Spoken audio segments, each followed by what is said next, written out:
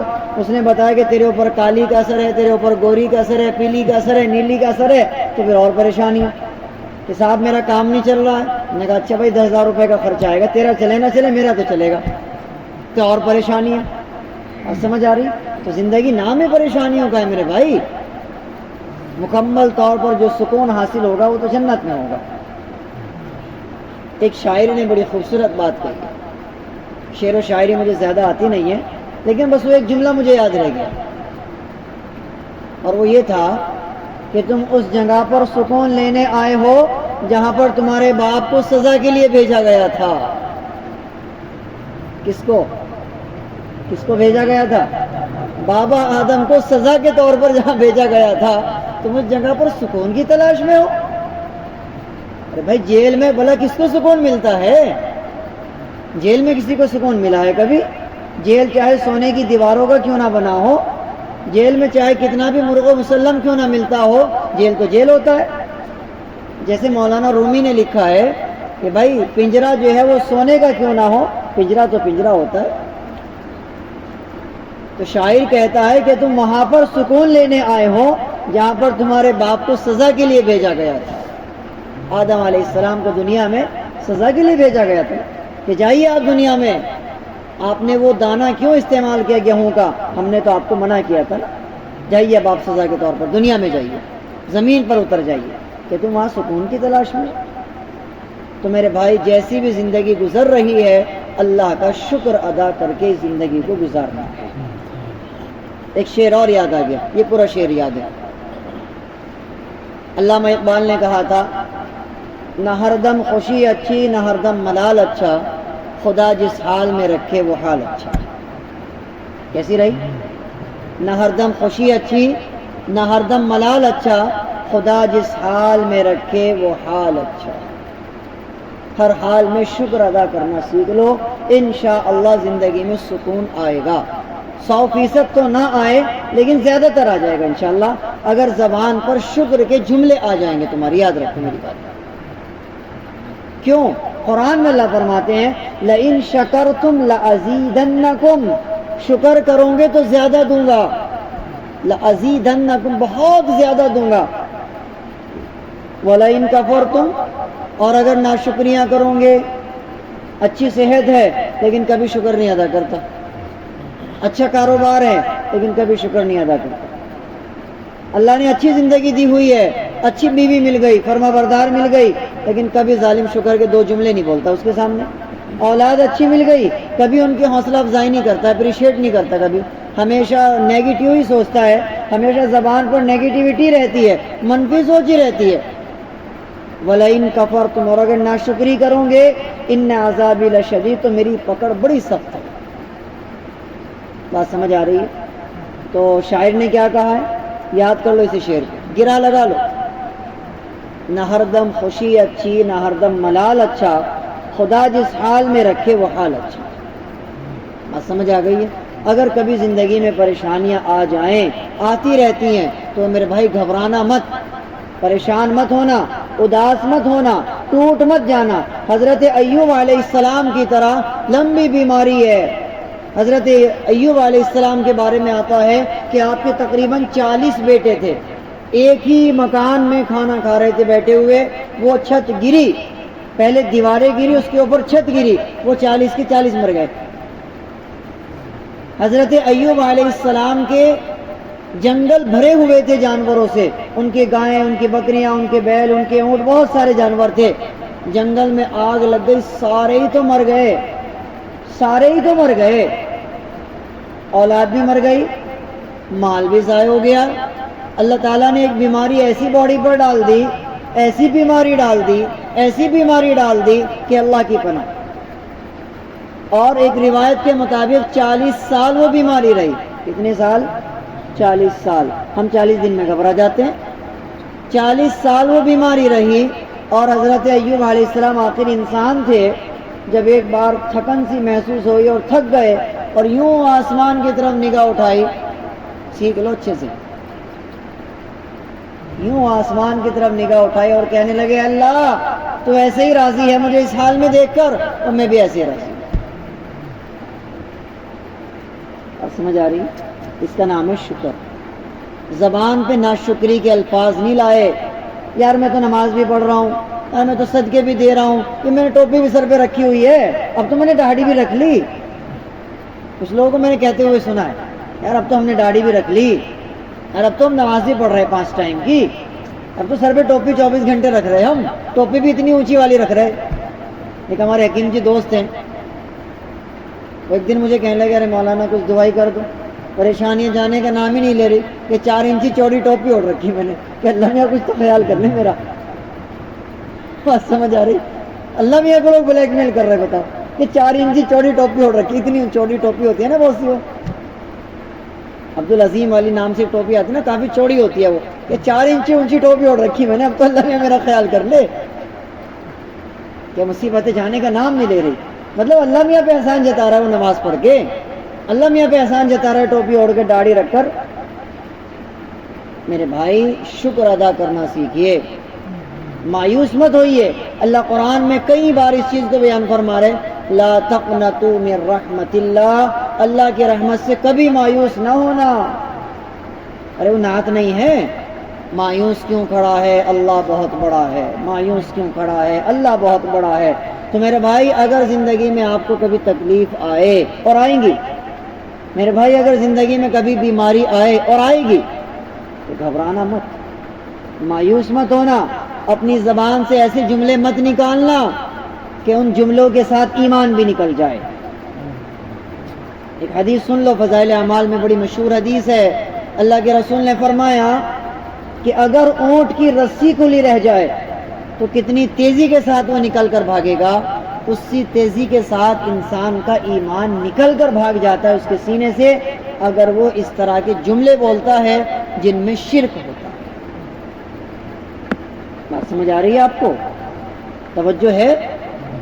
ہاں، انسان زبان سے نہ جانے کیسے کیسے جملے بول دیتا ہے، اب تو ہمارے سے برداشت نہیں ہو رہا، اللہ میاں کو ہم ہی دکھے تھے، اللہ میاں سے ہم اتنی دعائیں کر رہے ہیں، اللہ میاں ہماری سنتا کیوں نہیں ہے۔ اور ایک اور بات میرے ذہن میں آ گئی، یہ جو ہمارے نوجوان بیٹھے ہوئے ہیں، آج کل فلمی دنیا ذرا بہت زیادہ دلوں پر چھائی ہوئی ہے، تو اکثر میں نے نوجوان لڑکے ہوں یا لڑکیاں، تو یہ جملہ بڑا سننے کو ملتا ہے، اے اللہ ایک انسان ہی تو مانگا ہے، اس سے کون سے سارا جہاں مانگ لیا ہم نے۔ آج کل فلمی ڈائلاگ ذرا چل رہے ہیں نا آج کل مارکیٹ میں بہت، کہ تجھ سے ایک انسان ہی تو مانگا تھا، ساری کائنات تھوڑی مانگ لی تجھ سے۔ کم وقت وہ اس کی مرضی ہے، وہ اس کا بندہ ہے، وہ تجھے دے نہ دے تیرے کے دھواں سے، تیرے پہ زبردستی ہے، کہ ایک انسان ہی تو مانگا تھا، ساری جہاں تھوڑی مانگ لیا اللہ نے تجھ سے۔ تو ایسے ایسے جملے بولنے سے آپ ایمان سے خارج ہو سکتے ہیں، آپ کا ایمان متزلزل ہو سکتا ہے، کیونکہ آپ اللہ میاں پر اعتراض کر رہے ہوتے ہیں ایسے جملوں میں۔ مثال کے طور پہ آپ یہ جملہ لے لیجئے، ایک آدمی کا جوان بیٹا مر گیا، ایک عورت کا جوان بیٹا مر گیا، تو اپنی زبان سے الفاظ نکال رہے ہوتے ہیں، بھائی ابھی تو یہ بچہ ہی تھا، اب اس نے دنیا میں دیکھا ہی کیا تھا، تو مطلب یہ ہوا کہ اللہ میاں نے اس کو جو موت دی ہے وہ غلط دی ہے، اس کو موت نہیں آنی چاہیے تھی، ابھی اللہ میاں کا فیصلہ غلط ہے، یہ مطلب ہوتا ہے نا اس کا۔ تو میرے بھائی یاد رکھیے گا کہ اپنی زبان سے الفاظوں کو سوچ سمجھ کر نکالنا انشاءاللہ۔ تو اگر کبھی زندگی میں تکلیفیں، مصیبتیں، آزمائشیں، پریشانیاں، بیماریاں، غربتیں، کاروبار کی تنگی آ پڑے تو حضرت ایوب کو یاد کر لینا۔ کس کو یاد کرنا؟ ایوب کو یاد کرنا۔ 40-50 بیٹے ہیں، ایک چھت کے نیچے بیٹھے، سب چھت گری، سب مر گئے، ایک ساتھ سب مر گئے۔ سمجھ آ رہی ہے؟ پورے جنگل میں آگ لگ گئی، سب جانور ختم، کاروبار ختم، بیماری ایسی لگائی اللہ تعالیٰ نے آزمائش کے لیے کہ 40 سال تک وہ چلی تقریباً، ایک روایت کے مطابق۔ سمجھ آ رہی ہے؟ لیکن گھبرائے نہیں، زبان سے ایسا کوئی جملہ نہیں نکالا تو ہمیں بھی نہیں نکالنا انشاءاللہ۔ کہہ دو زور سے، کیا کہنا ہے ہمیں؟ یوں آسمان کی طرف نگاہ اٹھا کر دیکھنی ہے اور کہنا ہے اے اللہ تو ایسے ہی راضی ہے، تو اس حال میں دیکھ کر مجھے راضی ہے میرے مولا، میں بھی اسی حال میں راضی ہوں۔ ہائے ہائے کیا بات ہے، کتنی محبتیں پھوٹ رہی ہیں۔ اے اللہ تو مجھے اس حال میں دیکھ کے راضی ہے، تو مجھے بیماری میں دیکھ کے راضی ہے نا، تو مجھے غربت میں دیکھ کے راضی ہے، تو مجھے تنگی میں دیکھ کر راضی ہے، کوئی بات نہیں، میں بھی ایسے راضی ہوں میرے مولا، میں ایسے ہی راضی ہوں، میں ناشکری نہیں کروں گا، میں ایسے جملے نہیں بولوں گا جو میرا ایمان باہر آ جائے، میں ایسے جملے نہیں بولوں گا، میں تو بس ایک ہی کہوں گا تو ایسے ہی راضی، میں بھی ایسے ہی راضی۔ تو سیکھ گئے نا میرے بھائی، تو سیکھ گئے ہو نا، زور سے کہہ دو انشاءاللہ۔ تو زبان سے بس یہ جملہ نکالنا ہے، اللہ تو ایسے ہی راضی ہے، کہہ دو اے اللہ تو ایسے ہی راضی ہے، ہم بھی ایسے ہی راضی ہیں۔ اس کو کہتے ہیں رضا بالقضاء، علماء کی زبان میں اس کو کیا کہتے ہیں؟ رضا بالقضاء، اللہ کے فیصلے پر راضی ہو جانا۔ یہ چیز انسان میں بڑا گھسنے کے بعد پیدا ہوتی ہے۔ حضرت مولانا اشرف علی تھانوی کا نام سنا میرے بھائی؟ سنا ہے؟ مولانا اشرف علی تھانوی رحمۃ اللہ علیہ لکھتے ہیں اپنی کتاب میں، اس کتاب کا نام بھی یہی ہے رضا بالقضاء نہ، اس کتاب کا نام ہے تسلیم و رضا۔ اس میں حضرت مولانا لکھتے ہیں کہ مجھے تقریباً یہ چیز 30 سال کی بڑی محنت کے بعد جا کے حاصل ہوئی ہے کہ اللہ جس طرح تو راضی اس طرح میں راضی۔ 30 سال محنت کرنے کے بعد دل اس چیز پر راضی ہوا، دل میں یہ چیز پیدا ہوئی۔ اتنے بڑے عالم، اتنے بڑے ولی کے دل میں 30 سال میں جا کے یہ چیز پیدا ہوئی ہے، رگڑنے کے بعد اپنے آپ کو، اے اللہ تو مجھے اس حال میں دیکھ کے راضی ہے، میں بھی اسی حال میں راضی ہوں۔ دل نہیں کانپ رہا ہم لوگوں کا؟ سمجھ آ رہی ہے؟ تو ذہن میں رہے گی بات انشاءاللہ۔ تو اللہ فرماتے ہیں لقد خلقنا الانسان فی کبد، ہم نے انسان کو پیدا کیا بڑی مشکلات سے نکال کر پیدا کیا، یعنی ہمارا احسان ہے یہ انسان پر۔ آگے فرمایا ایحسب ان لن یقدر علیہ احد، کیا انسان یہ سوچتا ہے کہ اس پر ہم قادر نہیں ہیں، ہم اس پر طاقت نہیں رکھتے، ہم اس پر ہمت نہیں رکھتے؟ اس آیت کے پیچھے ایک شان نزول ہے۔ شان نزول یاد ہے کسی کو؟ کس کو کہتے ہیں شان نزول؟ کوئی بتائے گا؟ ہے بھائی؟ شان نزول میں نے آپ کو بتایا تھا شروع میں کہ قرآن پاک کی کوئی بھی صورت، کوئی بھی آیت، کوئی بھی لائن جو اترتی ہے اس کے پیچھے قصہ ہوتا ہے، ایک وجہ ہوتی ہے اس کے اترنے کی۔ اب جیسے یہ صورت اتری ہے نا، اس کے پیچھے بھی ایک قصہ، ایک کہانی ہے۔ کیا کہانی ہے وہ سنیے۔ ایحسب ان لن یقدر علیہ احد یقول هلکت مالا لبدا، انسان کہتا پھرتا ہے کہ میں نے تو بڑا مال لٹا دیا۔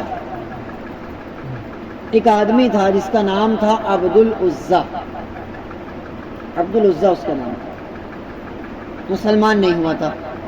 وہ ہمارے نبی پاک محمد رسول اللہ صلی اللہ علیہ وسلم کے پاس آیا اور آ کر کہنے لگا محمد تو اپنے دین کی بڑی تبلیغ کرتا ہے اور لوگوں سے کہتا ہے کہ مجھ پر ایمان لے آؤ سارے گناہ معاف ہو جائیں گے، میں نے ایک بہت بڑا گناہ کیا ہے لیکن میں بتاؤں گا نہیں گناہ کیا کیا ہے۔ اللہ کے رسول سنتے رہے کہ میں نے بڑا گناہ کیا ہے لیکن میں چاہتا ہوں کہ وہ معاف ہو جائے، تو بتا مجھے میں کیا کروں، تو بتا مجھے میں کیا کروں، کیسے وہ گناہ معاف ہوگا؟ اللہ کے رسول نے فرمایا کہ غریب کو کھانا کھلاؤ، صدقہ کرو خوب کثرت سے، تمہارا گناہ معاف ہو جائے گا۔ تمہارا گناہ معاف ہو جائے. اب وہ مذاق اڑاتے ہوئے کہنے لگا, وہ تو اصل مذاق اڑانے کے لیے آیا تھا, وہ کہنے لگا لو جی میں نے تو اتنا مال اپنا اڑا دیا, میں نے تو اتنا مال اپنا خرچ کر دیا, اب یہ محمد یہ کہہ رہا کہ اور مال خرچ کر, بھلا مجھ سے نہیں یہ کام ہوتا, میں نے تو بہت مال خرچ کر دیا. بات سمجھ میں آ گئی, قصہ سمجھ میں آیا کہ میں نے تو اپنا بہت مال اڑا دیا ہے, میں نے تو اپنا بہت مال خرچ کر دیا ہے, اور محمد مجھے اور مال خرچ کرنے کو کہہ رہا, میں نہیں کرنے کا اور مال خرچ. بات سمجھ میں آئی. تو وہ یہ بات کہتے ہوئے ہنسی مذاق اڑاتے ہوئے اللہ کے رسول کے پاس سے جانے لگا, تو فوراً یہ آیت نازل ہو گئی, یقول اہلکت مالا لبدا, وہ کہہ رہا ہے کہ ہم نے تو بڑا مال اڑا دیا, ہم نے تو بڑا مال خرچ کر دیا. آگے اللہ تعالیٰ نے فرمایا ایحسب ان لم یرہ احد, کیا وہ یہ سوچتا ہے, وہ یہ گمان کرتا ہے کہ اس کو کوئی دیکھ نہیں رہا. یعنی ہمیں پتا ہے کہ تو نے کتنا مال خرچ کیا اپنے گناہ کو معاف کرانے کے لیے. بات سمجھ میں آ گئی, قصہ سمجھ میں آ گیا نا اچھے سے. تو یہ اس آیت کے پیچھے کا واقعہ ہے. اس سے یہ بات معلوم ہوتی ہے, اللہ کے رسول علیہ السلام نے فرمایا کہ اپنے گناہ کی تلافی کے لیے اپنے مال کو خرچ کر. اس سے معلوم ہوتا ہے کہ ہمارے یہاں جو ایک کلچر بنا ہوا ہے, کوئی گناہ ہو گیا, کوئی غلطی ہو گئی, تو بہت سے لوگوں کو آپ دیکھیں گے یہ کرتے ہیں, اللہ میری توبہ, اللہ میری توبہ, اللہ میری توبہ, ایسے کان پکڑتے ہیں نا, ہے جی, اللہ میری توبہ, اللہ میری توبہ کر کے ادھر سے کان پکڑ لیا, ادھر سے کان پکڑ لیا, تو اس سے کچھ ہونے والا نہیں ہے. یا تو آپ 2 رکعت پڑھ کر صلاۃ التوبہ پڑھیے, وضو کر کے 2 رکعت پڑھیے صلاۃ التوبہ کے نام سے, تب آپ کا گناہ معاف ہوتا ہے. بات سمجھ آ رہی ہے؟ آپ سے کوئی بھی گناہ ہوتا ہے تو آپ 2 رکعت پڑھیے وضو کر کے صلاۃ التوبہ, تب آپ کا گناہ معاف ہوتا ہے. اس کے بعد آپ روئیے, گڑ گڑائیے, اللہ سے معافی مانگیے. یا پھر آپ بڑے پیمانے پر مال کو خرچ کیجئے, صدقہ کیجئے آپ, تب بھی آپ کا گناہ معاف ہو جاتا ہے. بات سمجھ آ رہی ہے؟ لیکن یہ وہ گناہ معاف ہوگا جس کا تعلق اللہ کی ذات سے ہوگا.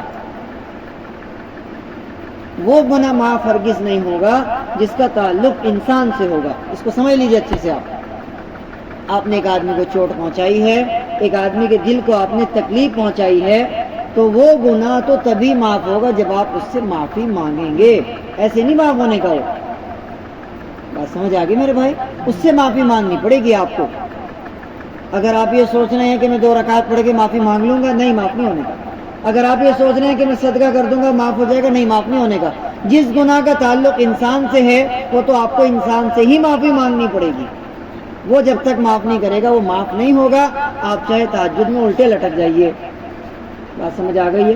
ہاں, جس گناہ کا تعلق اللہ سے ہے اللہ چاہے گا اس کو معاف کر دے. ذہن میں رہے گی بات انشاءاللہ. وہی چیز یہاں پہ بیان کی گئی ہے, ایحسب ان لم یرہ احد الم نجعل لہ عینین, کیا ہم نے انسان کو 2 آنکھیں نہیں دی. یعنی اللہ تعالیٰ اس میں اپنا احسان جتا رہے ہیں کہ ہم نے انسان کو 2 آنکھیں دی. ولسانا وشفتین, ہم نے انسان کو زبان دی اور ہم نے انسان کو 2 ہونٹ دیے. یعنی انسان کے جسم میں آنکھیں, زبان اور ہونٹ بہت بڑا کردار ادا کرتے ہیں. کیا کرتے ہیں؟ بہت بڑا کردار ادا کرتے ہیں. تو انسان کو اس پر غور کرنے کی ضرورت ہے. اس کے بعد فرمایا وَهَدَيْنَاهُ النَّجْدَيْنِ, ہم نے انسان کو 2 راستے دیے. صحیح راستہ بھی دکھایا اور غلط راستہ بھی دکھایا. بات سمجھ آ رہی ہے؟ ایک سوال یہاں آپ کے ذہن میں پیدا ہو سکتا ہے کہ اللہ تعالیٰ نے انسان کو پیدا کیوں کیا ہے. یہ سوال آپ کے ذہن میں پیدا ہو سکتا ہے. ضرورت کیا تھی انسان کو پیدا کرنے کی؟ اللہ تعالیٰ اس کا جواب دیتے ہیں قرآن پاک میں پارہ نمبر 29 میں صفحہ نمبر 1 پر.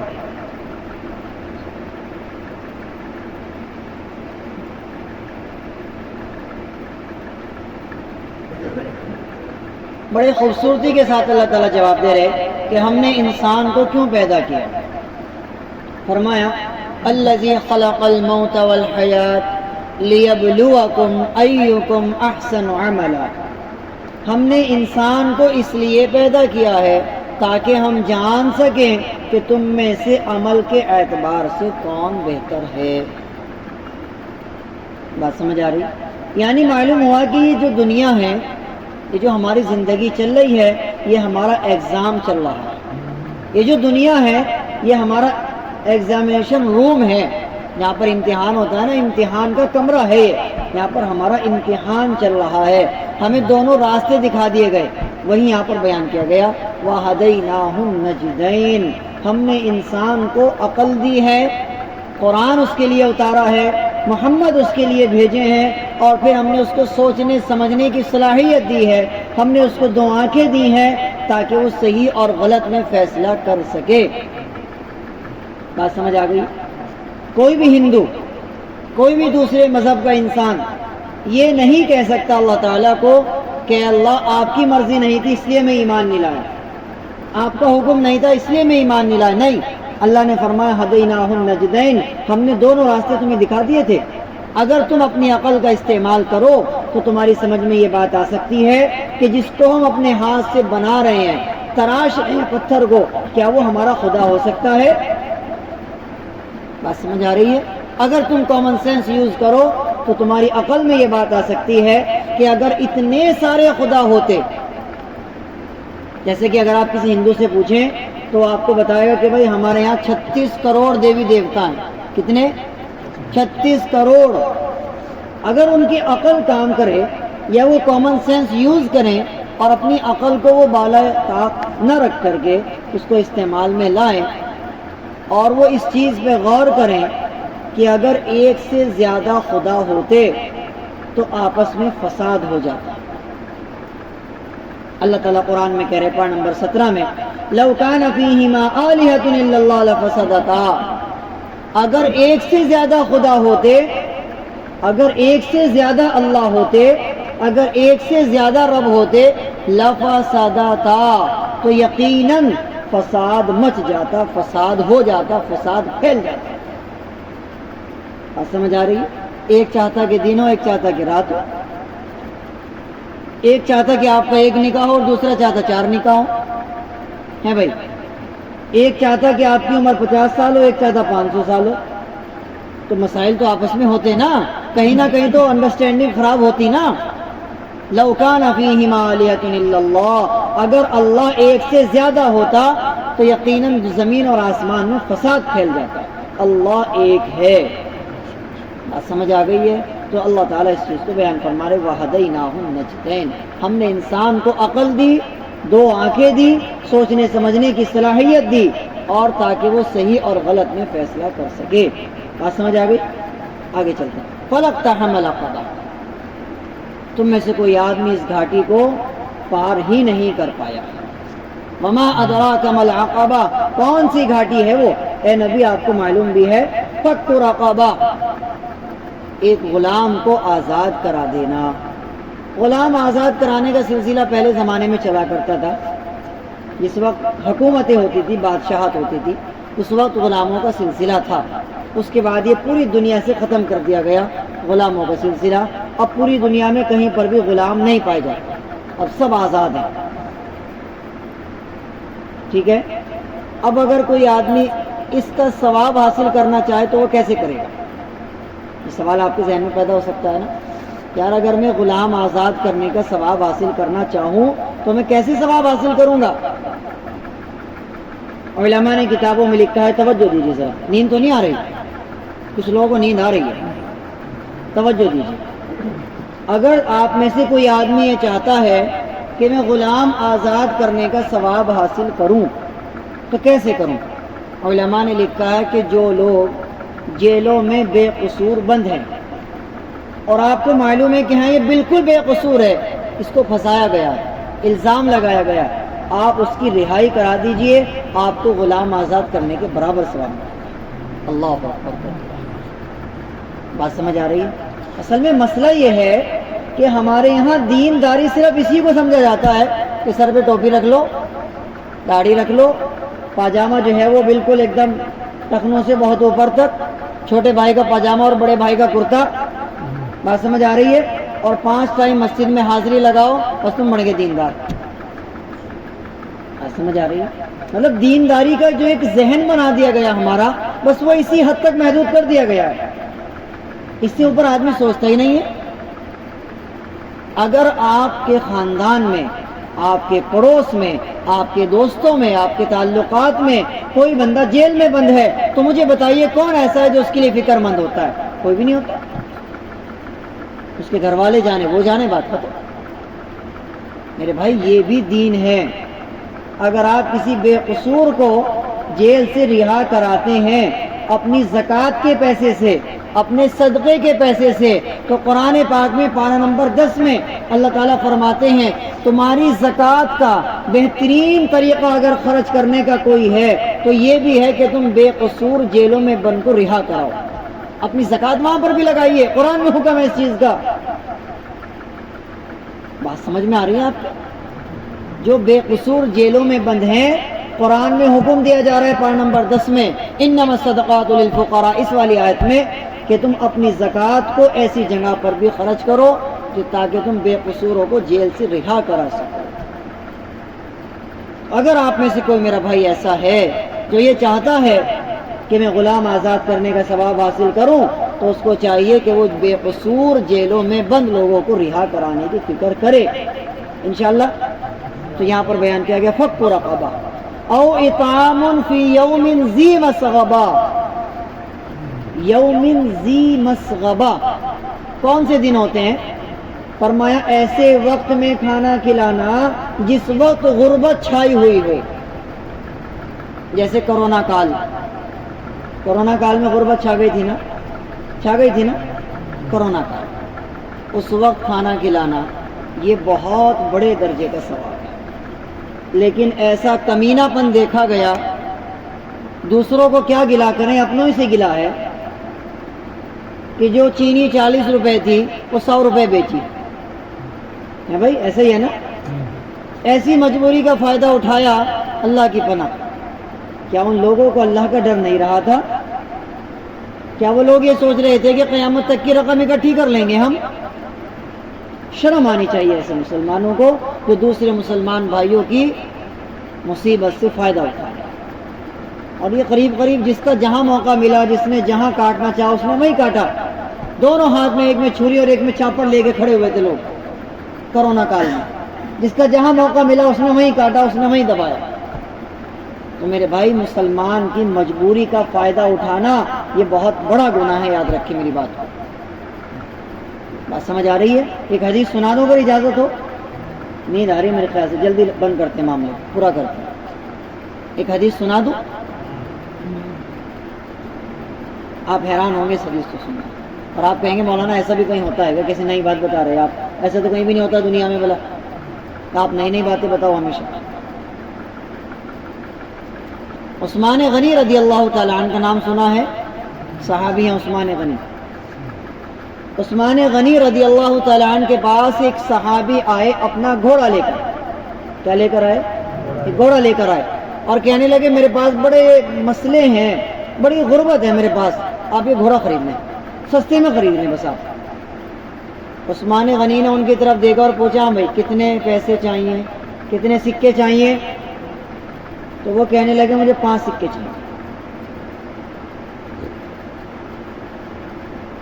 عثمان غنی رضی اللہ تعالیٰ عنہ کہنے لگے، اس گھوڑے کو اچھے سے انہوں نے معائنہ کیا، اوپر سے نیچے تک دیکھا.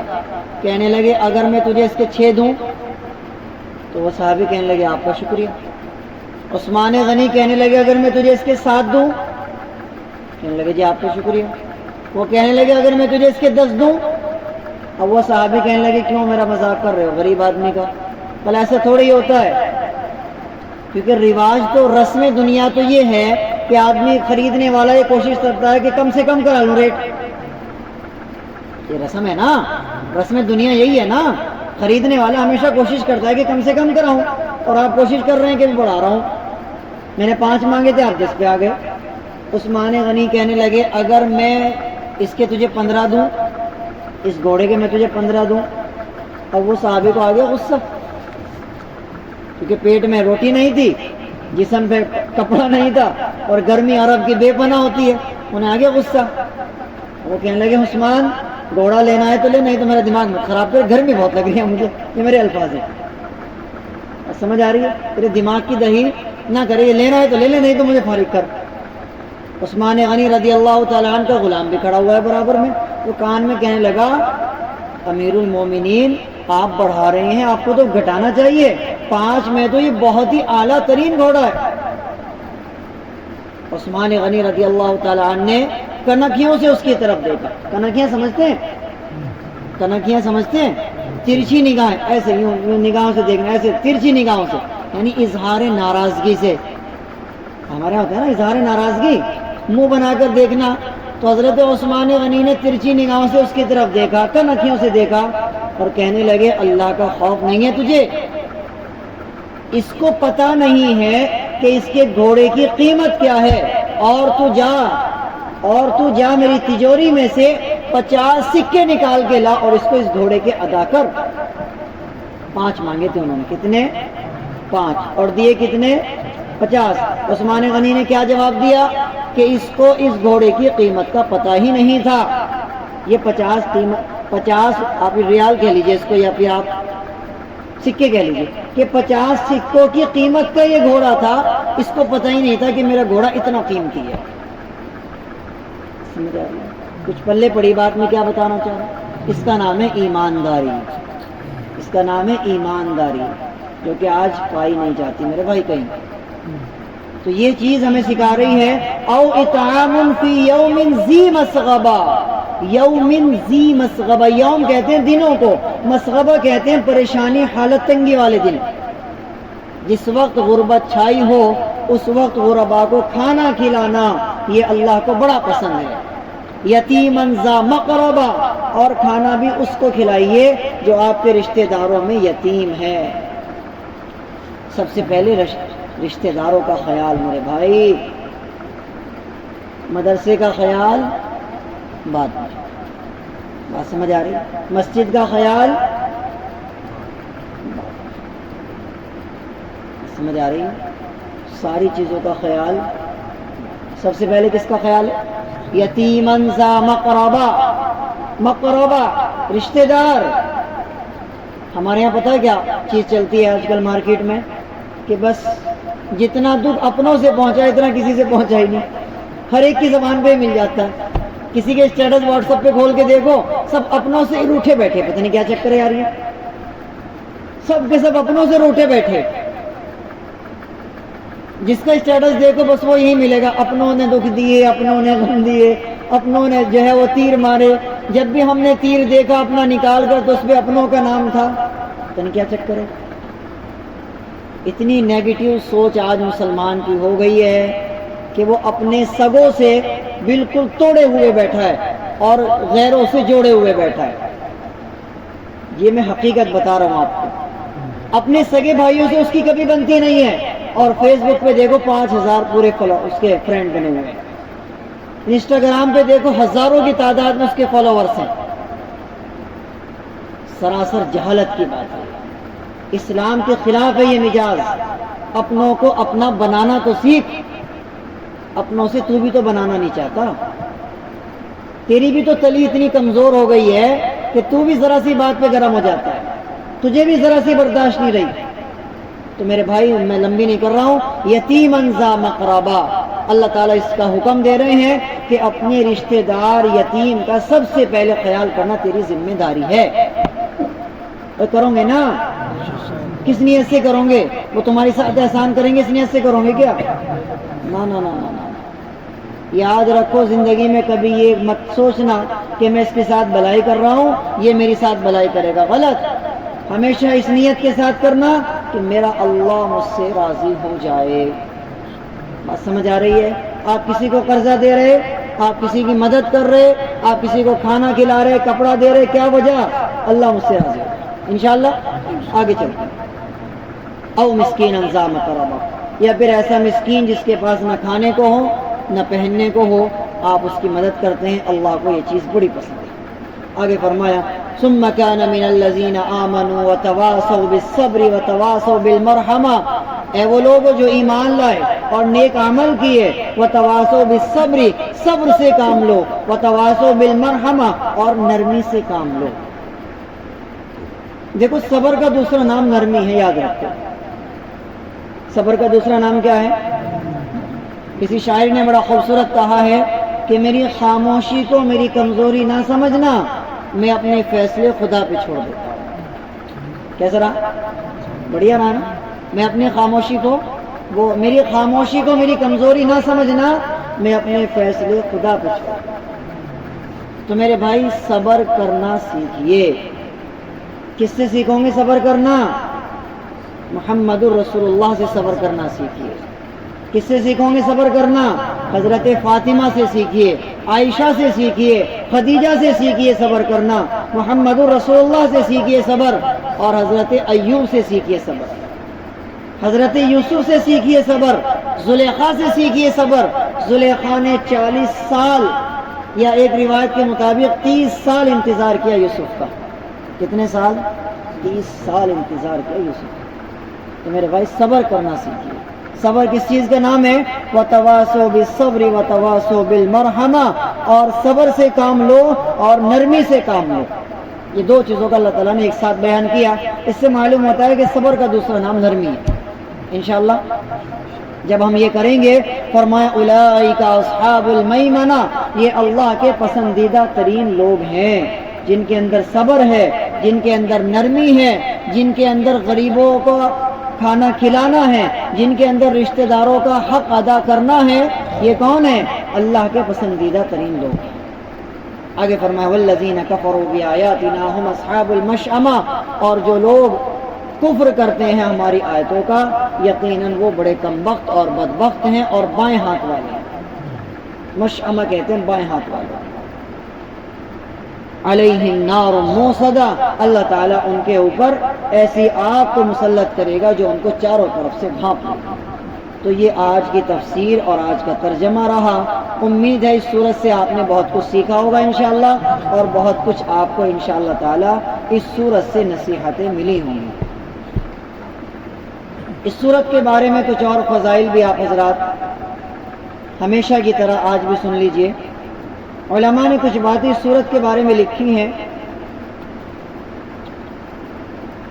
بچے کے جس وقت دانت نکل رہے ہیں تو ماں اور باپ اس وقت بڑے پریشان ہو جاتے ہیں، نہ وہ رات کو سو پاتا نہ وہ دن میں سو پاتا، ہر وقت وہ روتا ہی رہتا ہے۔ تو علماء نے کتابوں میں لکھا ہے کہ 3 مرتبہ لا اقسم بہذا البلد، 3 مرتبہ اس سورت کو پڑھ کے شہد پر پھونک مارے اور بچے کے مسوڑوں پر اس شہد کو لگاتے رہیں، انشاءاللہ آسانی کے ساتھ دانت نکلیں گے، اور بچہ جو پریشان آپ کو کر رہا ہے انشاءاللہ وہ پریشان کرنا چھوڑ دے گا۔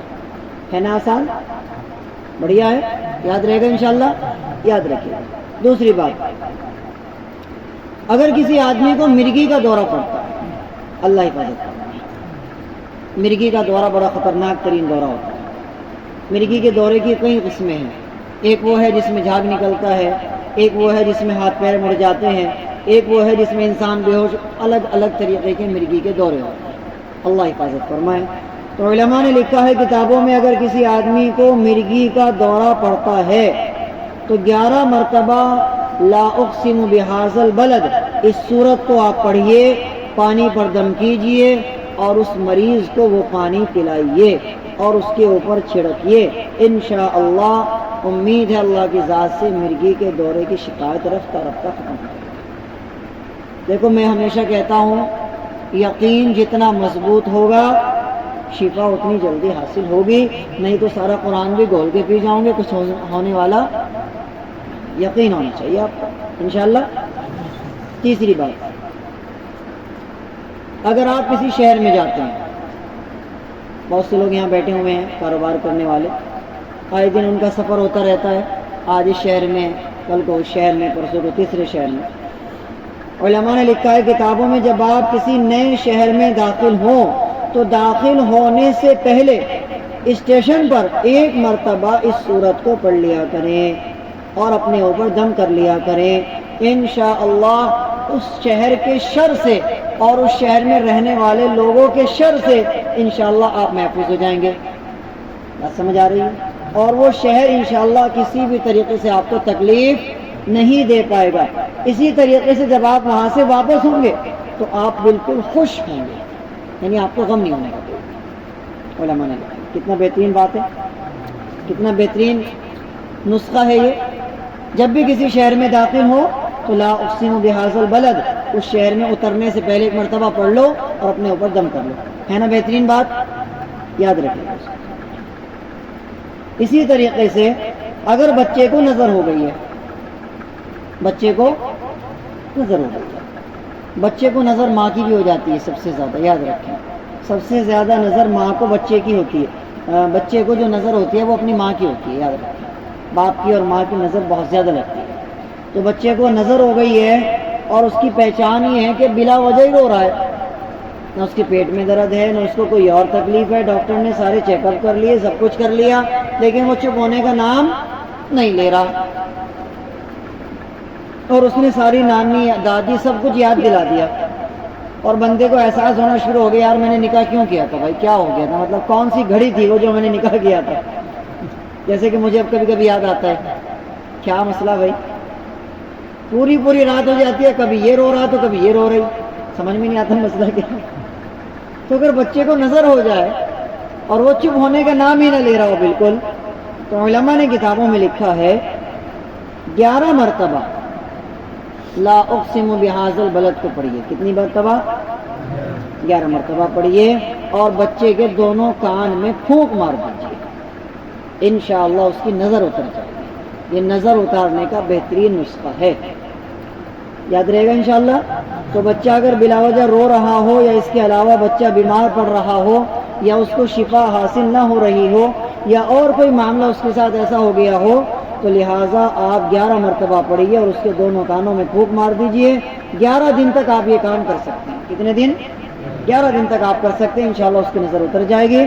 اسی طریقے سے اگر آپ خواب کی بات کرتے ہیں، یعنی کوئی آدمی اس صورت کو خواب میں دیکھتا ہے، لکھی ہوئی ہے کہیں، یا کوئی آدمی اس صورت کو خواب میں پڑھتا ہے، یا کوئی آدمی اس صورت کو خواب میں سنتا ہے، اس کے کان میں آواز آ رہی ہے کہ کوئی آدمی لا اقسم بہذا البلد یہ پڑھ کر سنا رہا ہے، تو علماء نے لکھا ہے کہ اللہ اس کے رزق میں بے پناہ برکت دیں گے اور اس کا دل غریبوں کو کھانا کھلانے میں سب سے زیادہ مائل ہوگا. اگر کوئی آدمی اس صورت کو خواب میں دیکھتا ہے تو وہ آدمی غریبوں کے لیے کھانے کا بہت زیادہ انتظام کرے گا. ایک مطلب اس کا یہ ہے. دوسرا مطلب یہ ہے کہ وہ آدمی قسمیں خوب کھائے پائے، خوب قسمیں کھائے گا اور اپنی قسموں پہ کبھی بھی کھرا نہیں اترے گا اور پھر شرمندہ ہوگا. یعنی معلوم ہوا کہ اگر کوئی آدمی اس کو بار بار خواب میں دیکھتا ہے اور اس کے رزق میں تو برکت نہیں ہو رہی ہے تو لہٰذا اس کو چاہیے کہ وہ قسموں کے بارے میں احتیاط برتنا شروع کر دے. انشاءاللہ قسمیں نہیں کھانی ہے. قسم اگر کبھی کھانی پڑ جائے تو قسم صرف اللہ کی کھانا جائز ہے، یاد رکھیں. خاص طور سے ہمارے نوجوان جو بیٹھے ہیں اکثر قسم کھاتے ہیں، تیری قسم، تیری ماں کی قسم، تیرے باپ کی قسم، تیری سر کی قسم ہے بھائی، تیری اماں کی قسم، تیرے ابا کی قسم. تو اکثر یہ قسمیں بہت کھاتے ہیں. تو لہٰذا یاد رکھیے قسم کھانا بالکل حلال نہیں ہے، بالکل جائز نہیں ہے قسم کھانا سوائے اللہ کے. صرف آپ اللہ کی قسم کھا سکتے ہیں. یا پھر علماء نے لکھا ہے کہ بہت مجبوری میں آپ قرآن پاک کی قسم بھی کھا سکتے ہیں، کیونکہ قرآن پاک بھی اللہ سے نکلا ہوا کلام ہے. بات سمجھ آ گئی؟ اس کے علاوہ محمد کی قسم، امی کی قسم، ابا کی قسم، بھائی بہن کی قسم، کوئی قسم کھانا جائز نہیں. یاد رہے گی بات انشاءاللہ.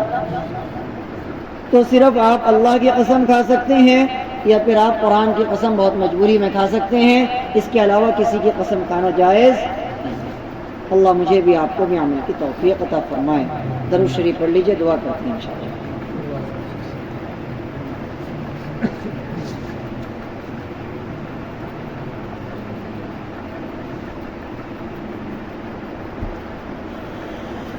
اللهم لك الحمد كما أنت وصل على محمد كما أنت أهله وفعل بنا ما أنت أهله إنك أهل التقوى وأهل المغفرة.